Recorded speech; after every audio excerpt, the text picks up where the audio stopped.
Delighted to be in conversation with Sadhguru. What we'll do today is explore over the next hour or so what I'd call moral dilemmas. Moral dilemmas, various sorts, particularly with reference to the corporate world, and maybe give a different look to it, a different look to this whole context from the point of view what I'd call a mystic's eyes. Thank you, Sadhguru. Before I venture there, I want to just share with you, my first experience of seeing Sadhguru. That was on a flight to Davos, and he was sitting a few seats ahead of me, and I was struck. What came to my mind was, who is this mystic? Because I could not place him as an Indian, because the way he has his turban, well, it is each one's eyes and how you behold somebody. And it's only later that I got to know that this was Sadhguru Jaggi Vasudev. Sometime I take off the brown coat. Yeah, maybe, he has that ability, I would say. In any case, that was that year, 2006, if I remember. He spoke of something very interesting. He spoke of something which he called inclusive economics. Inclusive economics wasn't a phrase anybody used 6 years back. Inclusive development, inclusiveness, we're talking of in the last 3 years or so. But 6 years back, when this was postulated by Sadhguru, he also went on to explain that this is what holistic development is all about, and that all the tools required for that are in place. But I want you to start with this, because it's a positive note, Sadhguru. Okay. See, because we're talking about business, the purpose of business or the purpose or the goals of big business is to expand. You can expand in two different ways. One is by conquest, another is by embrace. I can conquer you or I can embrace you. Both ways you will become mine. If I embrace you, you will become mine willingly, and I will have better use of you in every possible way. I'm talking business, this is not my personal thing. But if I conquer you, I will still have you, but I have to sit on top of your head and make you do things, and you will do everything possible to make my life miserable. Yes or no? True, absolutely. So, people are trying to conquer, and their businesses and their activity is doing everything possible to make them miserable, and you can see it on their faces. Successful people are showing miserable faces, which is a wrong message to send to the world, particularly to the youth. If you send a message that success is misery, you're destroying humanity. Success is the sweetest thing that can happen to a human being. But now, you take the most successful 10,000 people on the planet, you will see they are an epitome of tension and anxiety and misery. You are sending a completely wrong message. This you can see took such a bad turn in United States of America in the 60s. The so-called corporates brutally wanting to grow, conquer the world, set such an image of themselves. The youth thought it's better to sit in the street corner and smoke pot. And it's a better way to live, at least you're happy, you're not causing any damage to anybody. This is a horrible way to exist. So it's extremely important that successful people send a clear message, success is a beautiful thing. It is not a suffering, it is not a miserable thing to do in your life.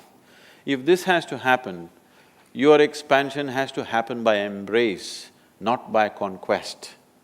So inclusion is what you're trying to do, but you're trying to include by conquest, because every business wants to expand. I think somewhere, because of the way today the financial markets and whatever is happening, lot of businesses have lost this sense that what they want is expansion. They're only looking at their quarterly balance sheets, which is not allowing them to expand, it's too short-term for expansion. Very big visionary businesses, I'm sure ICICI Bank has looked at it this way, otherwise it wouldn't be what it is today. People are looking at expansion. Those who are really looking for expansion, they're not looking at what is somebody's opinion every quarter. You don't care what somebody thinks about you. People think all kinds of things about me in the last 30 years, but in the last 4 years, just to take last 4 years as a segment, in the last 4 years we have expanded over 20 times over, we multiplied, not expand. This is because of a huge embrace, not because of conquest. When you have expanded by embrace, you don't become miserable with expansion, you become joyful and wonderful with expansion. Thank you.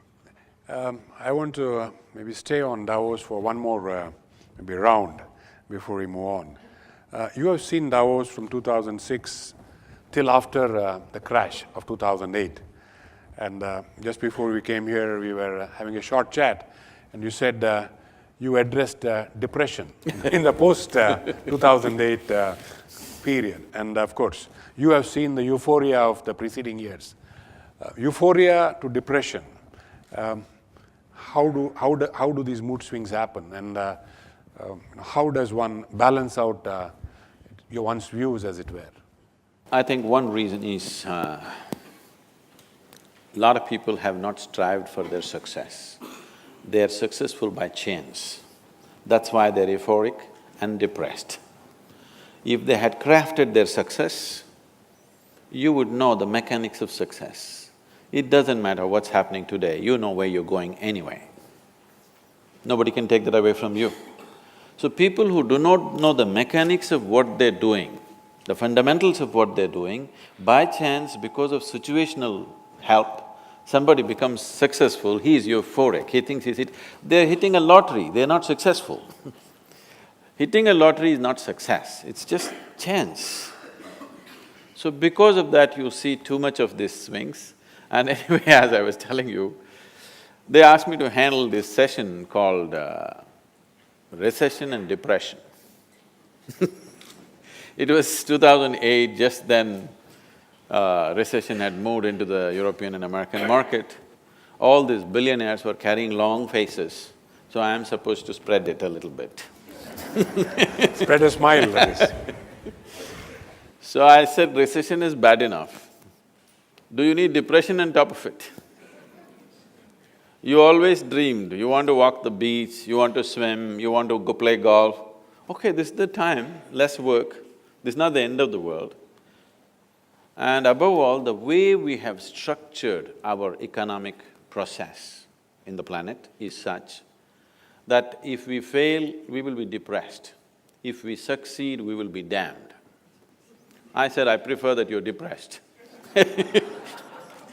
Because our economy is all about more, not about all. I think the business leaders, people who have reached a certain level of success, should shift their attention from more to all. All would naturally be inclusiveness. More is taking, all is an embrace. Indeed.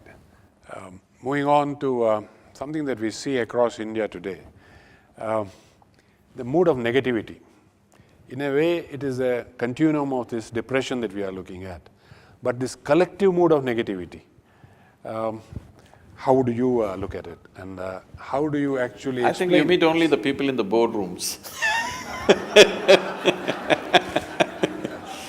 Right now, a lot of people, too many people, including the business leaders and the media, everybody is constantly talking about India will become a superpower, which makes me very apprehensive. You don't have legs and you want to climb Mount Everest. It sounds really apprehensive to me because we are going to flounder with this kind of attitude. Everybody is talking about India becoming superpower. You need to understand this, in this country right now, for 1.2 billion people, you neither have the roads, nor the airports, nor the infrastructure, nor the homes, nor even enough trees or not enough rivers, not even a piece of sky for 1.2 billion people. The only thing that we have is we have a population. We done well on that. We have a huge population. If you transform this population into a very competent, focused, inspired population, yes, we could be a superpower in a different way than you understand superpower in normal sense. Superpower means people have always thought military might and something else. But we will be a superpower because just about anywhere you go, already we see that, but in a much bigger way, every company on the planet could be led by an Indian, that is superpower. We're all over the place. Somebody was telling, see, this is Bharat, Mahabharat is elsewhere else. You know, it's in a different place. So, I know there's one segment of people who are constantly morose about markets going down, markets going up and stuff. There's another level of people who are too loose in their thought that they think we're going to become a superpower. We don't have the fundamentals. I don't have to tell this to you, you know better. We don't have the fundamentals to become any kind of superpower. It's just too much of nonsense. Our problem is, we're too dramatic in our minds. We exaggerate our success, we exaggerate our failures. It doesn't matter, the crowd sees it that way, it's all right. But people in positions of responsibility and leadership should be able to see what is the reality, not imagining things about being superpower, not imagining things about going into dumps, both are not true. We are at a threshold.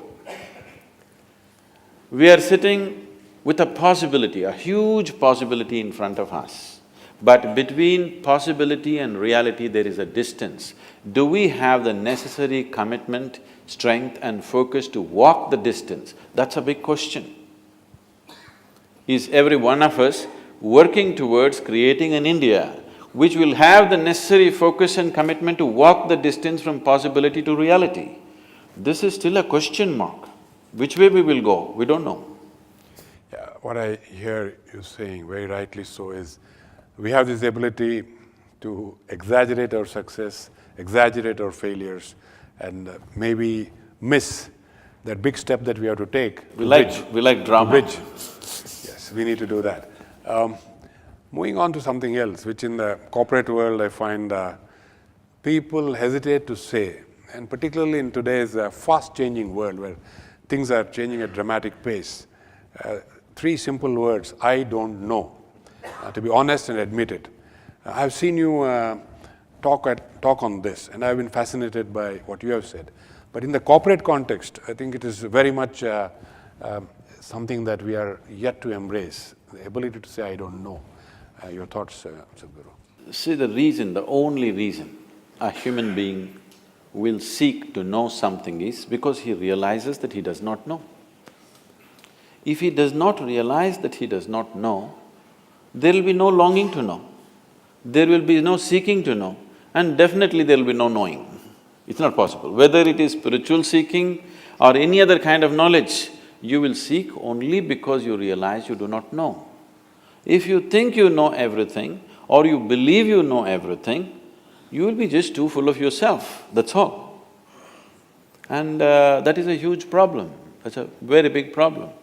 Though we have a culturally cultivated humility that you see all over the place, everybody is like this only, but still too full of yourself. When you bend, nothing goes out of your head.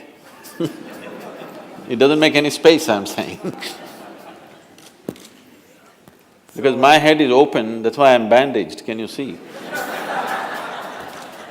I think that this is something that we have to understand and acknowledge if we are to grow as a nation in a business context.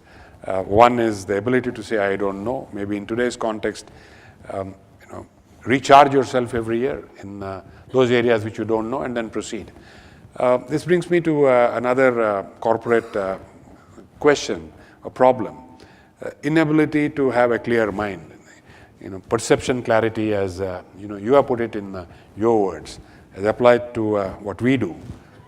How exactly do we look at it, and what is it that you think will stand business in good stead? See, when you say you're a leader, why would 1,000 or 10,000 or 1,000,000 people think you're a leader? Because you are able to see something that others are not able to see. You have a little higher perch for some reason, for whatever reason, or you have a third eye or whatever. You have for some reason you are able to see something that everybody else is not able to see. That's the only reason why you will naturally become a leader, unless you are a Maharaja's son and we have to bear with you. If you have grown up to be a leader, that's the only reason. Because you're able to see something if you are able to do something that others cannot do, you would be probably an engineer, you would be something else and something else, but you are able to see something that others are not able to see. That's why you become a leader. A certain vision, a certain insight into the nature of things. What people will see tomorrow, you are able to see it today. Not as a prediction, but you are able to see it and you are able to plan to get there before others get there. That's what makes you a leader. And now, if they don't have clarity of mind, today I see that wherever I go, particularly in the corporate areas, I wouldn't like to call it a corporate world because it's my endeavor to see that there's only one world, that people don't go on creating their own worlds. But in the corporate atmosphere, one thing that you see is people are tense and anxious because they think they are goal-driven. You want mangoes in your tree. If you sit there and do mango meditation, it's not going to come. If you nourish the roots, you never even looked up, never even thought of a mango, if you take care of the roots, one day mangoes will land on your head whether you want it or you don't want it. It will just happen anyway. But that whole thing is gone today, everybody has become goal-oriented and new age meditation teachers are telling you, don't bother about doing anything, just imagine and it'll happen. You don't have to do anything. Yes, it's going on, isn't it? Just think about it and it'll happen. Okay, just fanciful things which sometimes work. The problem is, by chance, many things work, all right? If you simply throw a stone, a mango will fall. That doesn't mean you can do it once again. So if you somehow get to some place, when I say somehow, when you are not able to manage your own mind, how are you going to manage 10,000 people's minds? Because in some way leadership means you are able to draw these 1,000 people and take them in one direction. You are able to inspire these people or instigate these people, or like a Pied Piper, if you walk, they walk behind you because somehow you captured their minds and they decided that your way of thought and your way of looking is better than their own. It's not a simple thing. For people to think that your way of thinking is better than theirs, you will have to prove it in 1,000 different ways, otherwise they're not going to surrender their own way of thinking and feeling and whatever. So for you to prove that, first thing is you must be in charge of yourself. When you do not know how to take charge of your mind, your energies, your body and yourself, how will you take charge of them? And they're not safe in your hands. I would say, anybody who is scattered all over the place, in his hands, nobody is safe. Such a person should be one of the departments, he should not be a leader. If he has to be a leader, in his lap everybody should be safe, then only he can be a leader. That is possible only if you have taken charge of yourself. Lot of people have gotten there somehow. Can I tell you a joke? Please. Please. On a certain day, a bull and a pheasant were grazing. Bull was chomping the grass, pheasant was picking ticks off the bull partnership. There's a huge tree at the edge of the field. The pheasant very nostalgically looked at the tree and said, "Oh, alas, there was a time I could fly to the topmost branch of the tree. Now I do not have enough strength in my wing even to get to the first branch." The bull very nonchalantly said, "That's no issue. Just eat a little bit of my dung every day. Within a fortnight you'll get there." Pheasant said, "Come on, what kind of rubbish is that?" The bull said, "Really, try and see, the whole humanity is on it." So very hesitantly, the pheasant started pecking at the dung, and lo, on the very first day it reached the first branch of the tree. Within a fortnight, it reached the topmost branch of the tree, just beginning to enjoy the scenery. An old farmer was rocking on his rocking chair, saw a fat old pheasant sitting on top of the tree, pulled out his shotgun and shot the bird off the tree. The moral of the story is, many times even bullshit can get you to the top, but it never lets you stay there. You know, the phrase was coming at the end, where the joke really was cracked. I was just trying to sensitize I know. to the dance Sadhguru first. always says this, that drama is important.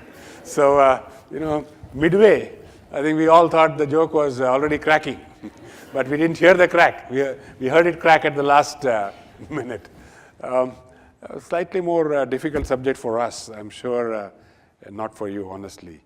Egos, because this is something that we deal with every day in the corporate world. You have egos across colleagues.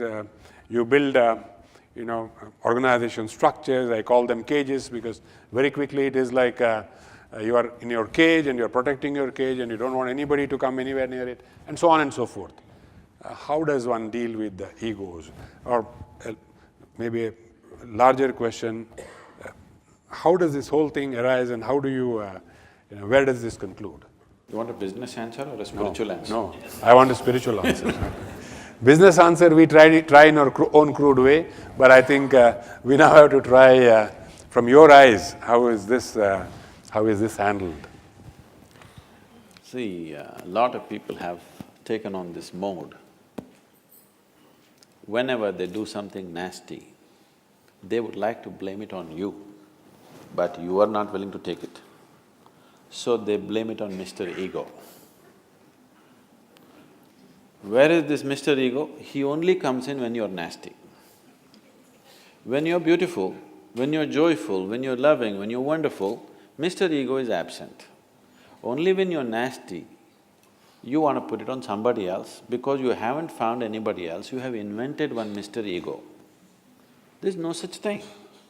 It is just that human beings are right now in a condition where sometimes they're pleasant, sometimes they're unpleasant, sometimes joyful, sometimes miserable, sometimes wonderful, sometimes horrific.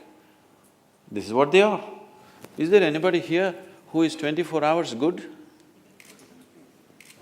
Oscillating. This moment you're wonderful, next moment you're nasty, isn't it? So, because of this volatile inner nature, because it's not established, in the yoga we say, yoga saha kuru karmani, first establish in your yoga, then act. That's not been done. First is action. When you have first action, this is what happens. Because you're unsettled, you're going from pleasantness to unpleasantness just about any time with smallest instigation, you have invented Mr. Ego. See, if you say, me and my ego reside within this body, what it means is, there are two of you. If there are two of you, that means you're either schizophrenic or you're possessed. You need either a psychiatrist or an exorcist. You're not sure what is your problem. So there are no two people. There is only one person here. You are an individual. If you are an individual, what it means is the very word individual comes from the word indivisible. That means you cannot be further divided. If you are an individual, you understand that I am sometimes so nice, sometimes so horrible. If you just realize this, would you want to be horrible? You will not want to be horrible. But this one thing they're dodging by inventing Mr. Ego. When people come and ask me, Sadhguru, what to do with my ego? Give him to me, I'll kill him right now. Where is he? No, he comes once in a way. Whenever you want to pass the buck to somebody, he's always there ready. Instead of that, some people don't go through all that. If they become little religious and if they think they're spiritual, what they will do is, they will give up their ego and they find God. All the nasty things that they do, they say it's God's will. They're taking instructions from Him, so you can't argue. People have waged wars, they've done horrible things to each other, the nastiest possible things they have done to each other because they were taking instructions from God. Others are taking instructions from a local guy, which is Mr. Ego. Sadhguru, I think in the corporate world, we have to do something painful a lot of times. Build businesses and then destruct businesses.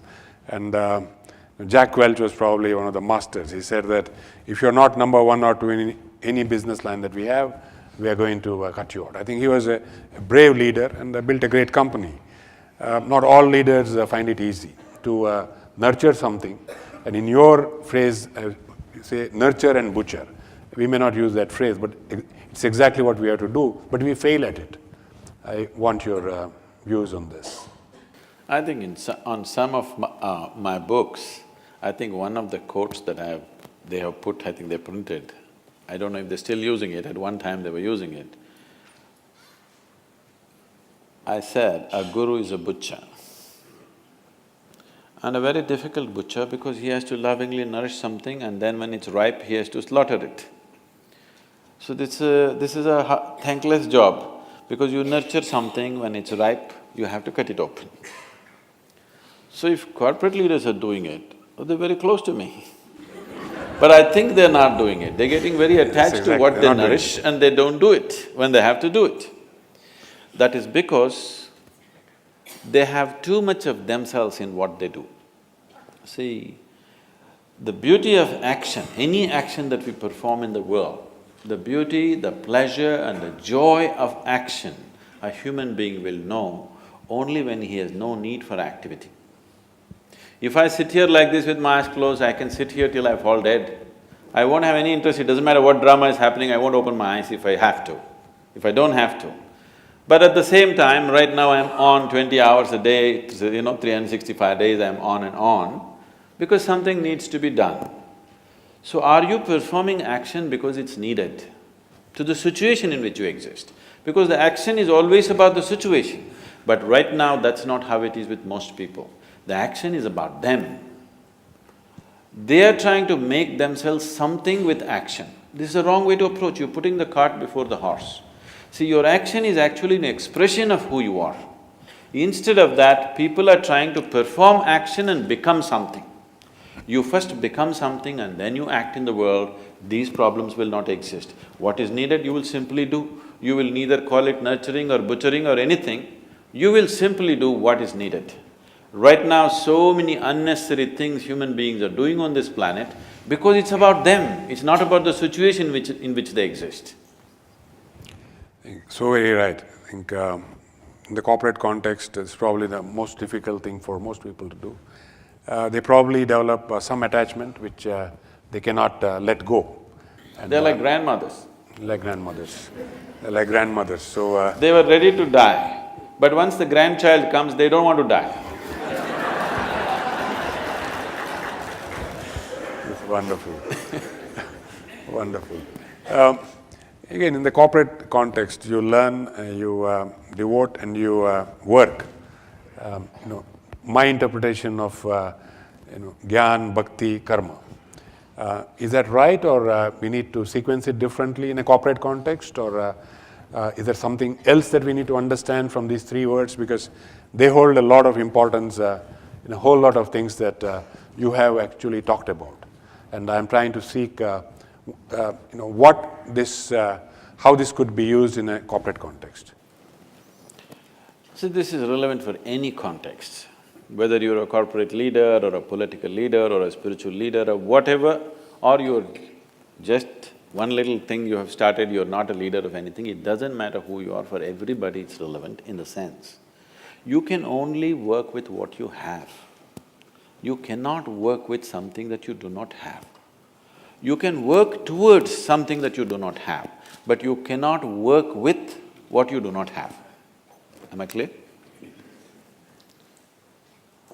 We can work towards something that we do not have, but we cannot work with what we do not have. We can only work with what we have. So right now when I say what we have, the only things that you have as a human being right now is your body, your mind, your emotion and your energies. These are only four things you have. Rest is all imagination. Imagination helps to sleep well tonight, You're tensed up because of whatever is happening in the corporate world or in the share market or whatever else, then you say, this is all God's will. You can sleep well, it's a good tranquilizer. When Marx said it is the opium of the masses, people took it as something negative. It is not a negative thing. Lot of people are able to sleep only because they believe in God, otherwise they wouldn't be able to sleep. This is a very inexpensive psychiatry, you understand? Really. If you go to the modern psychiatrist, he can take only one client at a time and he needs furniture. This is an inexpensive psychiatry. Wherever you are, whichever part of the world, nobody is around you say, God is with me, you can sleep well tonight. So, without this, most minds would break. It will take an extremely clear mind to exist here without the help of an outer agency. All others need it. So I don't wish to destroy that support for anybody, but you must decide, are you looking for solace in your life or are you looking for a solution in your life? If you're looking at solutions, there is another way to approach. If you're looking for solace, just believing something always helps. So when you are a leader, I believe, it's eroding these days looking at many leaders, but when somebody says he's a leader, I believe he's a solution for millions of people who are not able to find a solution by themselves for whatever reasons. Yes? That's what a leader is supposed to be. But right now, in this country, you can become a leader if you create a problem. You don't have to find any solutions. Please don't take my advice, nobody should take my advice. Because you're Mumbaikars, I'm afraid of you. See, if you want to become a leader, by tomorrow morning you want to be a recognized leader, by midday, by the time the midday paper comes, by 12 o'clock tomorrow, you want to be a recognized leader in Mumbai, just, hire one segment, you don't need the whole hall. One segment of these people, maybe on 100 people, go, half of you block one main artery, ceiling. Why? It's easy to block. You block the ceiling and block one important rail route. By midday tomorrow, by the time midday comes out, you will be a leader in Mumbai. You build 10 ceilings, you will not be a leader in this country. You just block one or you break one instant.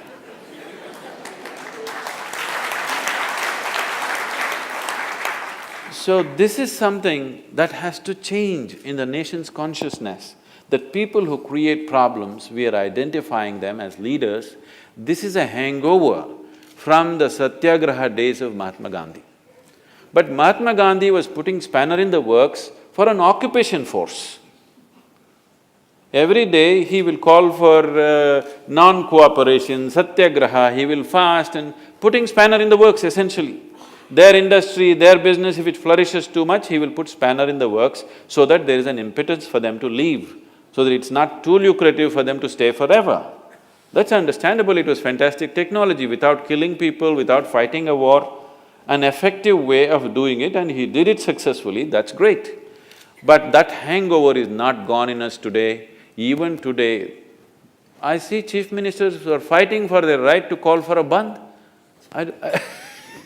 Stopping the nation is one kind of technology, making it happen is another kind of technology.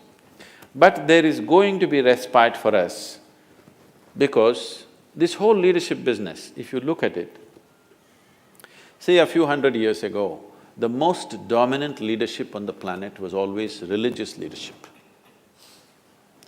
Then slowly transited into the hands of military leadership. From there, in the last 150 years, gradually it moved into the hands of democratic leadership. And now, in the last 2 decades, and particularly in the coming 2 decades, you will see leadership will largely move into the hands of economic leaders, business leaders. They will dominate, already it's beginning to happen. So we have moved from the shackles of religious dogma to the tyranny of military leadership to the confoundedness of democratic leadership. Now will the business leadership deliver? That's a question. Very good question, and that leads me to the next question, Sadhguru. That is, and I know you have very interesting views on it, so greed. Greed, I'm talking of in the corporate context, and we'll explore many hues as we go along of greed, but I'm sure we would all very curious to hear your views.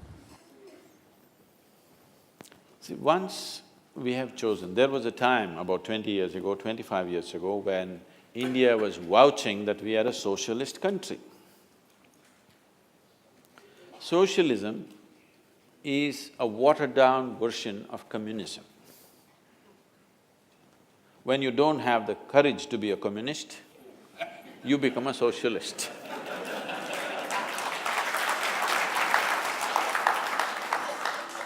which has always been one of the serious problems with our nation, that we don't have the courage to say who we are, what do we intend.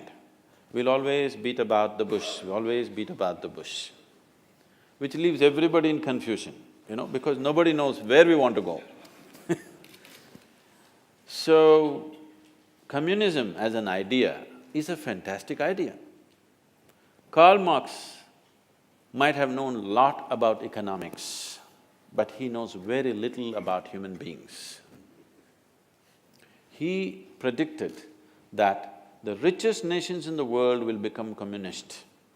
People will share their wealth with each other, and how wonderful it's going to be the world. It's a fantastic dream. It's a beautiful dream. It's one of the best dreams the world has dreamed, that everybody will be equal, everybody will have everything, nobody has to…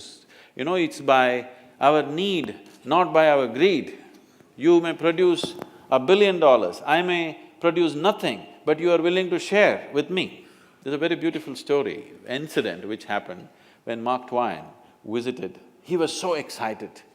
Wow, rich are going to share their wealth with the poor and everybody's going to be equal opportunity for everyone. This is fantastic.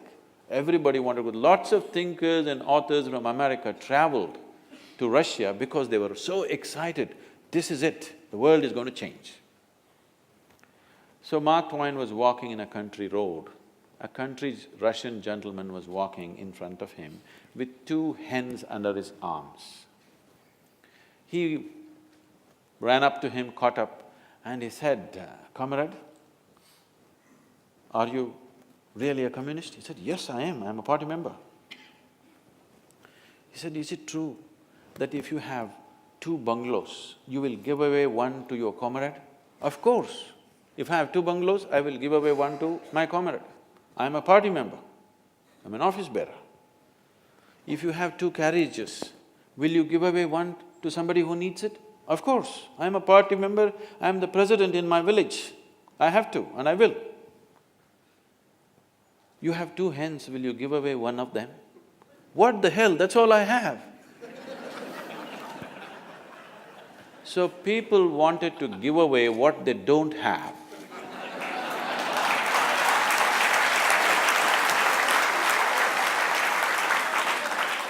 So, when the poorest of the poor on the planet started talking about communism, communism became ugly. It's such a great idea. If the rich and the wealthy and the capable had taken it, world would have become an ashram. Yes, it would have been a perfect spiritual setting, really, if the rich had taken it. Now the poor took up the idea. What they could not earn, they want to take it by beating. Banditry became a philosophy. What should have been a fantastic process of sharing and giving and an embrace of humanity turned into an ugly idea. Most horrific things were done. During Joseph Stalin's time, they say over 27 million Russians died. This is 3 times the number that died in World War II.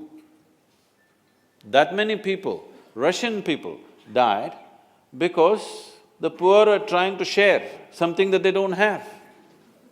If the rich had shared, what a wonderful world it would have been. And the poorest of the poor talking about communism made it ugly. If the richest and the most capable on the planet had spoken about communism, it would have been the greatest idea. So we gave up that idea and now we chose capitalism. Somebody very prominent in the world declared capitalism is dead, So, I was with him recently and he was talking, see, they printed like these headlines that I said capitalism is dead. Why it was called capitalism is because capital was only with certain people at that time.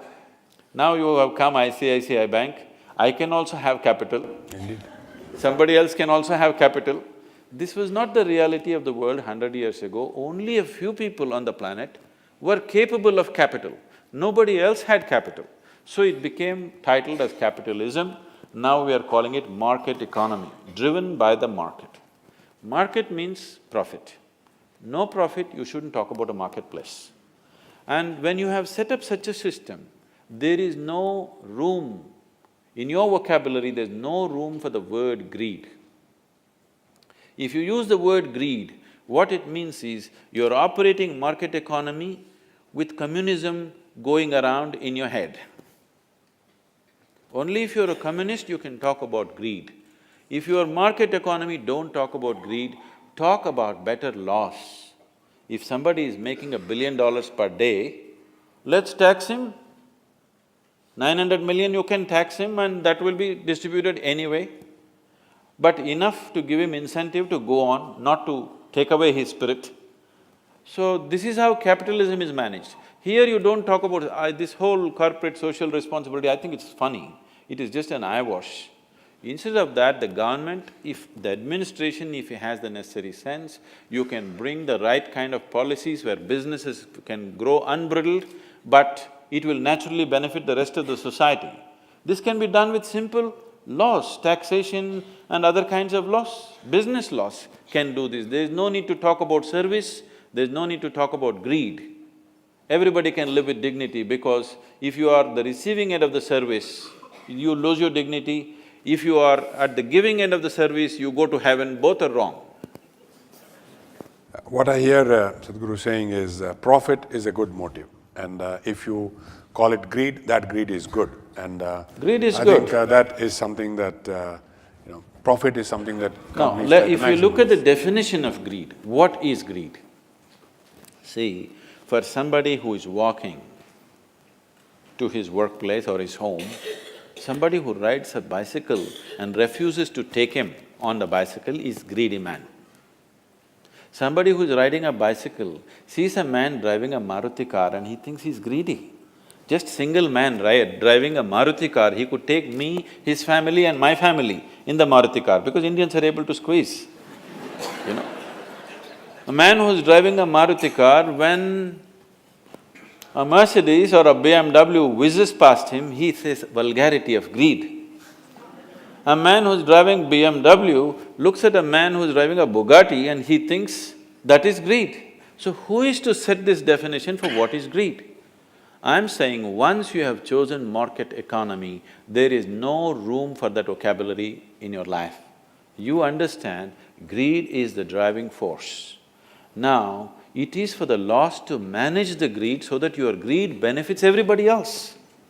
In African lore, there is a saying, when the lion feeds, everybody else gets fed. So if you're a lion, you have a big capability, when you feed, it is the laws which should make it in such a way, if you make profit, everybody should live well.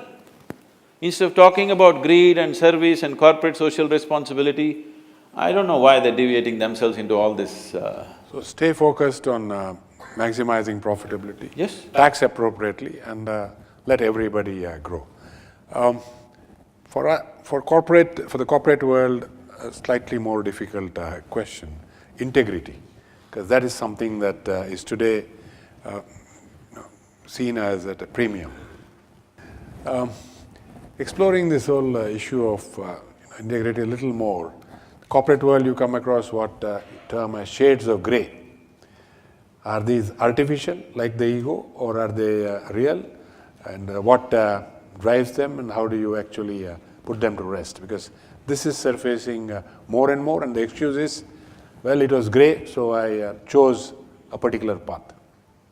See, in human life, whether it's personal life or corporate, work life or social life, you cannot eliminate the grey.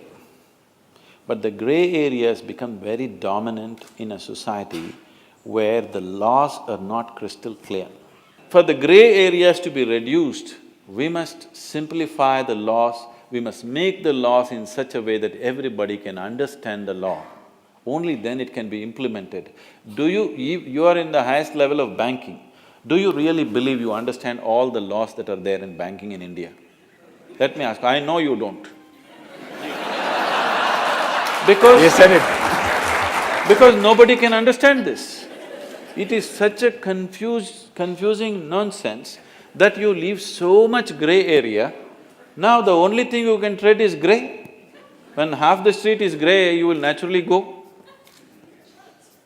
So basically you're saying, yes, it is You need to be clear in your mind, See, the- and then take the path which you think is appropriate. What I'm saying is, we are leaving the lawmaking, as I said, we are in the transition where economic leadership is going to become more important in the coming years. It is time that economic leaders, significant leaders like you, take this step that you have a role in the formation of economic things in the country. Right now, political leaders who have no clue about what it is are trying to do it. You look at the budget, it's a political statement, it has no economic consequence, it's a sad thing. A booming economy is being systematically dismantled, that's how I see it, that's my understanding, I don't know how you see it. A very booming economy is systematically being dismantled. It's not necessarily because they intend to do it, simply because you're ham-handed, you don't understand what it is about. Economic leaders must take part in making the economic laws. Now, the reason why this is not allowed is, business and corporate leaders are seen as vested interests. So one important thing that you mentioned about integrity is that the business leaders should be able to shed this tag of being a vested interest. This is a high time. As I said earlier, will the business leaders deliver? Whether they deliver or not simply depends on, are they able to shake off the vested interest tag?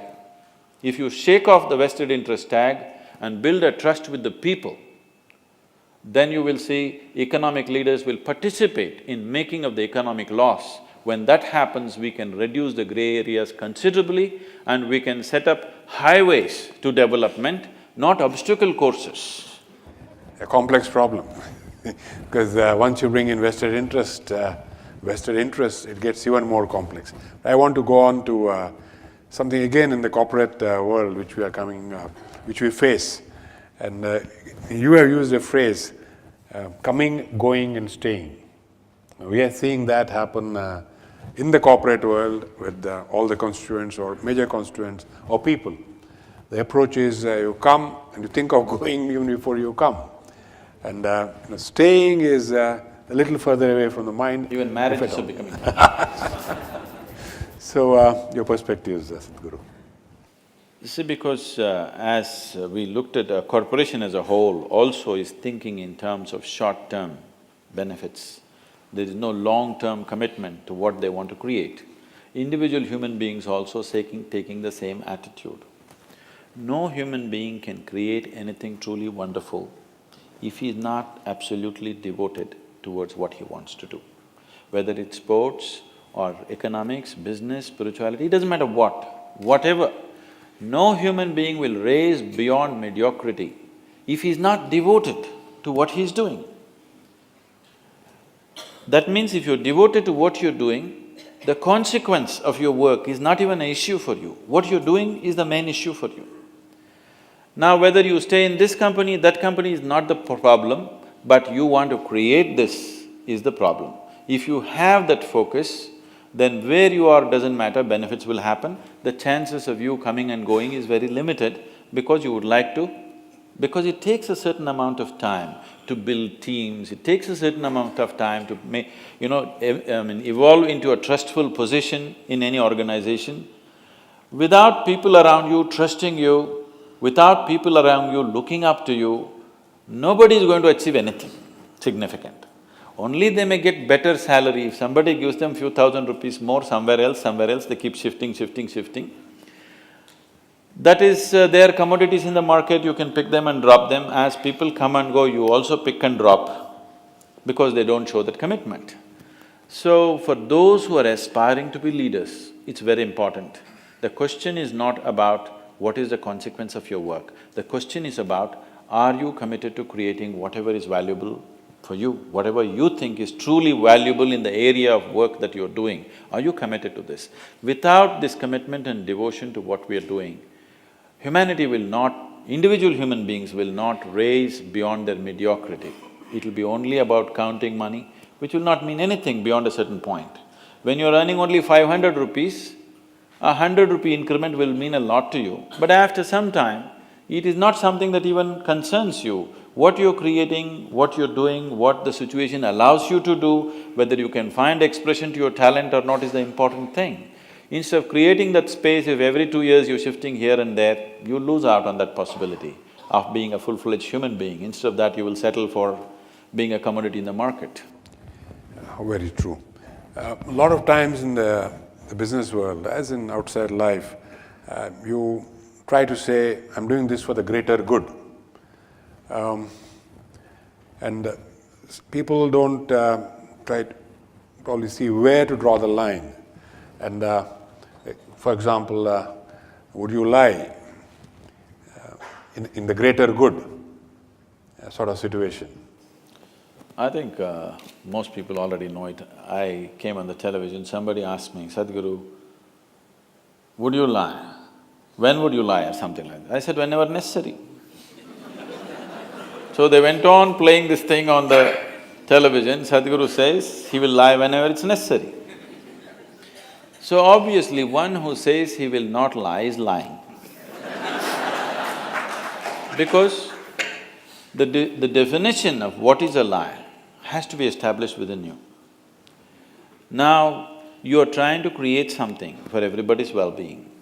The thing is to make it happen. You are going by verbal realities. What is true and what is not true verbally is not the thing. In reality, so right now let me ask a simple question to all the audience.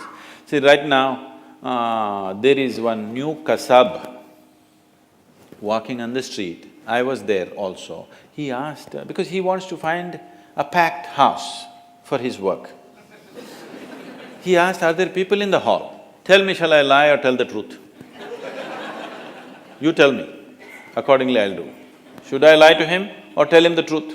I will lie to him without batting an eyelid. I will. If you don't like it, I can't help it, that's how I am. Yeah, and that's a very, very, very perceptible. Because the question is, are you ruled by morality or are you ruled by your consciousness of inclusiveness? That's a big question. Are you existing here as a piece of life or are you existing here as psychological structures of morality? I'm here as a piece of life. My life reverberates with every other life and I will do whatever I have to do for that, whatever. So there is a concept of greater good, as long as the good is something that you can clearly identify, evaluate and then take a view on. I wouldn't say greater good or lesser good. Is your action inclusive or exclusive? That's all the question is. Inclusive means you're trying to take everything inward, exclusive means you're trying to push things out. Whenever you do something, will this lead to a larger sense of inclusiveness or will this set up exclusiveness? This is the question, this is the only crime on the planet, isn't it? See, nobody has to tell you, nobody has to teach any human being, do not cut up your child, do not cut up your own little finger. No such thing is needed because what is a part of you, with that you are safe. What you think is not yours, that is where the problem is, isn't it? Someone said, you know who, he said the other is hell. If you think there is something other than you will start creating hell anyway. If you see everything as a part of yourself, then whatever is needed you do. That was very well put. In fact, it drove home the point so well and you used such an example where nobody felt guilty in taking a view. I'm saying this because some time back, the same question was posed by a professor in a different way. Same situation. He says, to find out where this person is going to next attack or do something, we need to torture him. Will you torture him or not? Now, I think the example that you used brought out the morality of it very clearly. That is it an inclusive act or is it not an inclusive act? And you take a view based on that. No, we have found better solutions. In India, because we are a land of truth, we have a truth serum. We don't beat them anymore. The question I have is still in the corporate world. One big issue that is coming up now is work-life balance. And the young Indian is today seized of this question, as indeed young people everywhere in the world. So, particularly in the American milieu, I see because I mix with this, people there. In India, it's not so tight. People still are little between both. In United States, it's so strictly done. Friday morning, they're already in their beach shorts in the office. Inside their trousers, they got beach shorts. When they come out of the parking lot, they're pulling it out. Because Friday evening, they don't want to be seen in their pinstripe. They want to be seen in the beach shorts. So this distinction between work and what is considered fun or pleasure is too stark. That is mainly because you're suffering your work. If you are enjoying your work, that distinction wouldn't be so stark. If you went to your work like you're going there to have a love affair, if it was a love affair, for me my work is a love affair. If I work 20, 22 hours a day, I don't feel that, something has been taken away from me because you're doing what you care to do. If you're doing what you really care to do in your life, if you're constantly creating what you care to do in your life, everywhere you go, no matter whether it's a workspace or on the street, wherever you're constantly striving to create what you care for, then you will see you're like on a holiday, always. It's always pleasure. Sometimes you need a break from this thing for the physical body. If you need a break from work, I think you need to look at yourself. That means you're doing something that you don't really care for. If you're doing something that you truly care for, why would you want a break? I would like to have 48 hours per day, if it's possible. But even a mystic is not given extension. They're just strict on the 24-hour schedule. I'm willing and I'm energetic enough to go 40 hours a day, but they don't give extra time, I asked this question of Sadhguru as we were driving here, how long is your day? Very diffidently. And Sadhguru said, well, it's around 18-20 hours. And of course, if needed, it extends even longer.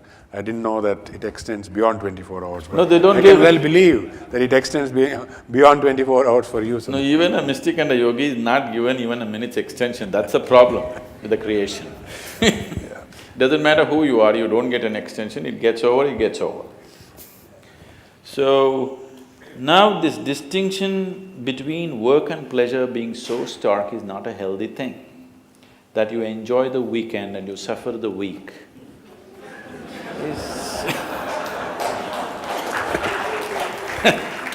is not a good way to exist. The last question I'll ask before we open it up is to do with social media and the rise of social media. How do you see that impacting our lives? And as broadband connectivity grows, and it's growing at a rapid pace in India, I think 1 billion Indians will be connected and could be participants in this big net, as it were. I even met the person who started this Facebook thing. And about 8 months ago, I was telling my daughter, show me this, what is this Facebook, I've never seen. She said, oh, this is not for you. I said, why is it not for me? Am I so ancient that I can't book up somebody's face? She said, that's not it.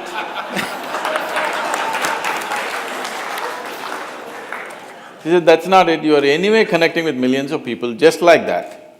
So why do you need Facebook, she said. I said, but I want to see what it is. She said, no, it's not for you, it's just rubbish. Then I said, it's rubbish, why do you go on it? She says, I have no other way to connect.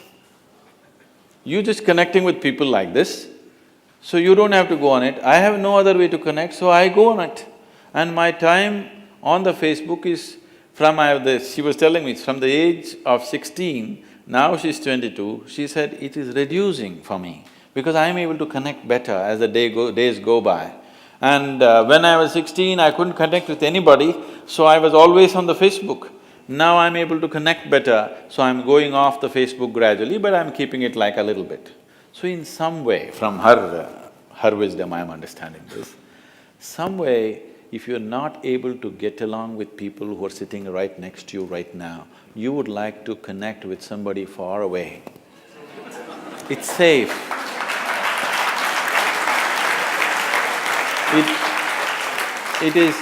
It doesn't cost anything. If you have to fall in love with the person who's next to you right now, it costs life. You have to give away a part of your life, otherwise it's not going to work. You can love somebody in New Zealand. Every day he will write love letters to you, you can write love letters to him. You don't even know whether it's a man or a woman because we do not know how many faces he has. And it is a kind of an entertainment and a distraction. This is not new, I want you to understand. People have been doing this for a long time. Now this Facebook or long-distance love affair is not a new thing. People have been doing this in their own way without technology. Now they're using technology. I'm not saying it's wrong, but I'm saying it may make people very remote islands in the world, that they think sitting in their room, they're having a great relationship with the world without ever knowing what human transaction is. Because every human being has to learn human transaction, because if you do not learn human transaction, you will not become a human being, you will become a psychological being, a mass of nonsense in your head and you think that's everything. Only when you transact with people, when there is giving and taking and borders are crossed and somebody irritates you, somebody steps on your leg and somebody steps on your head and they do all kinds of things. When they do all these kinds of things, you understand your limitations, your boundaries, your struggles. This is very needed for human growth. In some way, in one way it is enhancing, but in another way it is making lots of people a kind of islands. So what I would say is, technology has no quality of its own, it's just an enabling. How we use it, it can make us or it can break us. So it is left to the individual and it is left to the cultures, left to the educational institutions and people who are educators who are involved in it, to bring this awareness into the child that technology is made for our well-being, not to destroy ourselves. If this is taught to every child, I think they will use it in a positive way. Thank you. We can open this, a few questions to the audience. Guruji, you mentioned that taxes have to be rationalized, but how does the taxpayer ensure that it is spent properly? I said, in the making of the laws, economic leaders have to be included, especially the economic laws. Once that happens, the next step of how it is used also will come into their hands. I'm saying the law-making should not be the prerogative of people who just from nowhere they pounce and just land in the parliament just like that.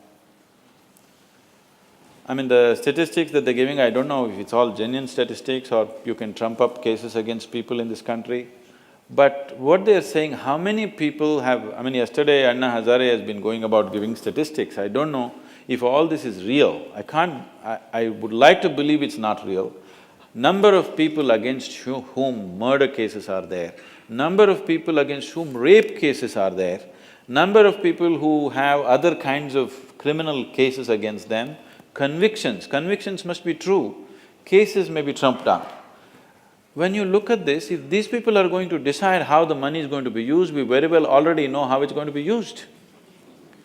Now the thing is, we have come to a place where people are not even expecting integrity from the political leadership. Even that expectation is gone. Even if there is somebody with some integrity he comes, we already branded him that he's no good, anyway he's going to be a thief. If this has to change, one thing is corporate leadership has to show a different dimension of integrity and they should get a foothold into the lawmaking process, particularly concerning the economy, because today almost everything in the country is determined by an economic process. The whole world is like this. There was a time when countries were divided in terms of ideologies and stuff. There's only one ideology, are you successful or not in the economic market? So when that is the mode we have taken, I'm not saying this is an ideal thing. When that's the mode we have taken, we better succeed in that. See, you start playing football and now you want to take the ball in your hand and run away, that is destroying the game. You've chosen to play football. In football, you have to run with the same 2 feet and also kick the ball, which makes it little less efficient. If you take it in your hand and run, you could be more efficient, but you've chosen to play football and that's the way you play it. You can't change the game in the middle of the game. Suddenly you can't say, I will play some other game, okay? Now we have chosen a market economy, our business is to make it a successful process which will bring well-being for all the people in the country and in the world. If this has to happen, people who are the real participants in the economic process, which is the economic leaders and the business leaders, they must have a role in making of the law and to some extent in the enforcement of the law. Otherwise, how? Thank you, Sadhguru, on that note. Wealth to well-being and all the challenges in between. And we explored a whole range of issues, most of them relating to the business world, the corporate world, a few of them to the real life beyond the corporate world, and I'm sure we are all the richer for it. Thank you very much.